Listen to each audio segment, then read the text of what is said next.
ಇದೇನು ರಸ್ತೆಯೋ ಅಥವಾ ಮಂಗಳ ಗ್ರಹದಲ್ಲಿ ಮಳೆ ಬಿದ್ದಾಗಿನ ದೃಶ್ಯವೋ?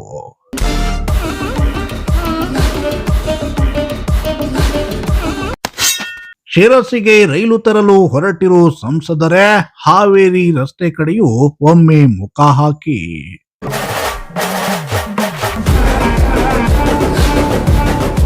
ಎಸ್, ಶಿರಸಿ ಹಾವೇರಿ ಹೆದ್ದಾರಿಯ ಕಾಮಗಾರಿ ಮುಗಿಯುವವರೆಗೆ ಜನರ ಗೋಳಂತೂ ಮುಗಿಯುವ ಯಾವುದೇ ಲಕ್ಷಣಗಳು ಕಾಣಿಸ್ತಿಲ್ಲ. ವರ್ಷಕ್ಕೂ ಹೆಚ್ಚು ಸಮಯದಿಂದ ಜನರು ಇಷ್ಟೆಲ್ಲ ಸಂಕಷ್ಟವನ್ನ ಅನುಭವಿಸುತ್ತಿದ್ದರೂ ನಮ್ಮ ಜನಪ್ರತಿನಿಧಿಗಳು ಮಾತ್ರ ಕಮಕ್ ಕಿಮಕ್ ಎನ್ನುತ್ತಿಲ್ಲ. ಮತ್ತೆ ಸಂಬಂಧಪಟ್ಟ ಇಲಾಖೆಯ ಅಧಿಕಾರಿಗಳಿಗೆ ನಾಚಿಕೆಯೇ ಇದ್ದಂತಿಲ್ಲ.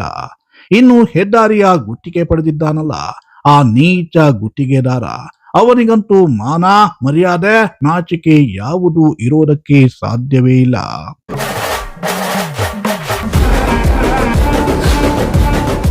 ಹೌದು, ಸಾಗರಮಾಲಾ ಯೋಜನೆಯಡಿ ಕೈಗೆತ್ತಿಕೊಂಡಿರುವ ಶಿರಸಿ ಹಾವೇರಿ ಕುಮಟಾ ರಾಷ್ಟ್ರೀಯ ಹೆದ್ದಾರಿಯ ಕಾಮಗಾರಿಯು ವರ್ಷಗಳಿಂದ ಕುಂಟುತ್ತಾ ಸಾಗುತ್ತಿದ್ದು ಸಾರ್ವಜನಿಕರು ತೀವ್ರ ಸಂಕಷ್ಟವನ್ನ ಎದುರಿಸುತ್ತಿದ್ದಾರೆ. ಈ ರಸ್ತೆಯ ಧೂಳಿನಿಂದಾಗಿ ಬೇಸಿಗೆಯಲ್ಲಿ ತಿಂಗಳುಗಳ ಕಾಲ ಧೂಳಿನ ಮಜ್ಜನ ಮಾಡಿದ್ದ ಈ ಭಾಗದ ಸ್ಥಳೀಯರು ಹಾಗೂ ಪ್ರಯಾಣಿಕರಿಗೆ ಉಸಿರಾಟದ ಸಮಸ್ಯೆಗಳು ಕೂಡ ಕಾಣಿಸಿಕೊಂಡಿದ್ವು. ಇದೀಗ ಮಳೆಗಾಲದಲ್ಲಿ ಕೆಸರಿನ ಸ್ನಾನ ಮಾಡುತ್ತಿರುವುದು ಒಂದು ಕಡೆಯಾದ್ರೆ, ಮತ್ತೊಂದೆಡೆ ಈ ಗಂಡಾಗುಂಡಿಯ ರಸ್ತೆಯಲ್ಲಿ ಸಂಚರಿಸಿ ಸೊಂಟವನ್ನ ಸವೆಸಿಕೊಳ್ಳುವಂತಾಗಿದೆ.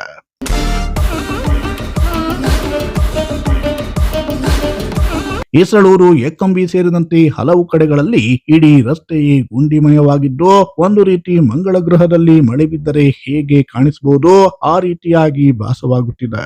ಇನ್ನು ಸದ್ಯ ಜೋರು ಮಳೆಯಾಗುತ್ತಿದ್ದು ರಸ್ತೆಯಲ್ಲಿ ನೀರು ನಿಂತು ಗುಂಡಿಗಳು ಇರುವುದೇ ಕಾಣಿಸುವುದಿಲ್ಲ. ಹೀಗಾಗಿ ಸಾಕಷ್ಟು ದ್ವಿಚಕ್ರ ವಾಹನ ಸವಾರರು ಗುಂಡಿಗಳಲ್ಲಿ ಬಿದ್ದು ಪೆಟ್ಟು ಮಾಡಿಕೊಂಡಿದ್ದಾರೆ.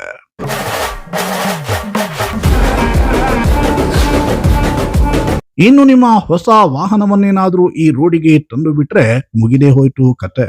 ಒಂದೇ ವಾರಕ್ಕೆ ನಟ್ಟು ಬೋಲ್ಟು ಎಲ್ಲವೂ ಲೂಸ್ ಆಗಿ ಗೇರು ಸ್ಟೇರಿಂಗ್ ಕೈಗೆ ಬರೋದು ಪಕ್ಕ. ಒಟ್ಟಿನಲ್ಲಿ ಈ ರಸ್ತೆಯಲ್ಲಿ ಓಡಾಡೋದು ಒಂದೇ, ನರಕದಲ್ಲಿ ಶಿಕ್ಷೆ ಅನುಭವಿಸೋದು ಒಂದೇ ಎನ್ನುವಂತಾಗಿದೆ ಪ್ರಯಾಣಿಕರ ಪರಿಸ್ಥಿತಿ. ಹೀಗಾಗಿ ಸಂಸದರೇ, ಶಿರಸಿಗೆ ರೈಲನ್ನ ನಂತರ ತರೋಣ, ಮೊದಲು ಈ ರಸ್ತೆಗೊಂದು ಗತಿ ಕಾಣಿಸಿ ಎನ್ನುತ್ತಿದ್ದಾರೆ ಇಲ್ಲಿಯ ಜನ.